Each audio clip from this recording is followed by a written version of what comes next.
அமெரிக்கால நைட்டு 12 மணிக்கு திடீர்னு நாய் கத்திச்சுன்னா அங்க இருக்கிறவங்க கடகடன்னு வெளியே வந்து அந்த நாயை பார்த்து பாவம் பசிக்குது போல அதான் கத்துது அப்படின்னு நினைப்பாங்க.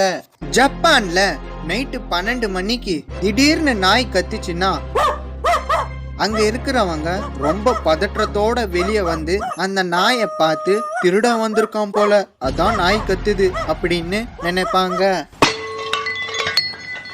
ஆனா நம்ம நாட்டுல நைட்டு 12 மணிக்கு திடீர்னு நாய் கத்திச்சுன்னா என்ன நினைப்பாங்கன்னு தெரியுமா? எனக்கு தெரிஞ்சு கண்டிப்பா அந்த நாய் பேயத்தான் பார்த்திருக்கோம் அதான் கத்துது. அமெரிக்கால காலையில 5 மணி ஆயிடுச்சுன்னா அங்க இருக்கிற அம்மா அவங்களோட மகனை எழுப்பி டியூஷனுக்கு அனுப்புவாங்க. ஜப்பான்ல காலையில 5 மணி ஆயிடுச்சுன்னா அங்க இருக்கிற அம்மா அவங்களோட மகனை எழுப்பி யோகா கிளாஸ்க்கு அனுப்புவாங்க. அப்படி இல்லனா கராத்தே கிளாஸ்க்கு அனுப்புவாங்க.